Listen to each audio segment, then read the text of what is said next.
Noong manalo ang ating kababayan na si Manny Pacquiao kontra kay Oscar De La Hoya, ay nagkaroon ng hakaka na si Hatton ang susunod niyang makakalaban. At sa kalagitnaan nga ng Disyembre, taong 2008 ay nagkaroon sila ng pag-uusap at nagkasundo na paghahatian nila ang kikitain sa laban. Gayunpaman ay nagbago ang desisyon ni Pacquiao at ng kanyang kampo at humihingi ng panibagong 60-40 na hatian pabor sa kanya. Ngunit hindi ganun kadali kumbinsihin si Hatton at nanindigan sa 50-50 split revenue. January 23, 2009 ay natuloy din at opisyal nang pinirmahan ng ating kababayan ang kontrata para sa bakbakang Hatton at Pacquiao na mayroong hatian na 52-48% pabor sa ating idolo at ang nakakalulang guaranteed $12 million purse para kay Pacquiao.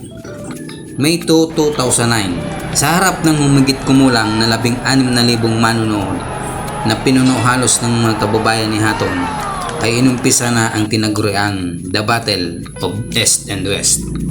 Sa laban na ito ay llamado ang ating pambato. Maraming mga analis na nagsabi na makakamit ni Pacquiao ang panalo sa boxing match na ito.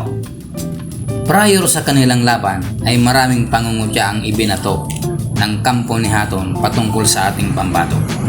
Pero ipinagkibit balikat lang ito ng trainer ni Pacquiao na si Freddie Roach at sinabing hindi aabot ng 3 rounds ang tinaguriang The Hitman.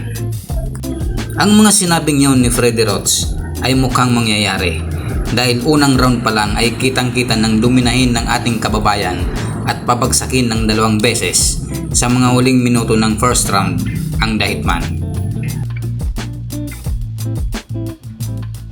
Pagtungtong ng second round ay dito na tinapos ni Manny ang laban sa pamamagitan ng isang left hook na tumama sa panga ni Hatton ay hindi na ito nakabangon. Ang pagkatalong yun ni Hatton sa kamay ng ating kababayan ay nagdala sa kanya ng malalim na epekto. Nalulong siya sa droga at pag-inom at minsan ay nabanggit niya sa kanyang revelasyon na muntik ang kanyang kitilin ang kanyang sariling buhay dahil sa depresyon. May katagalan din bago nakarecover ang The Hitman. November 2012 nang ito ay magbalik sa ibabaw ng boxing ring para sa kanyang comeback fight kontra sa Ukrainian fighter na si Senchenko.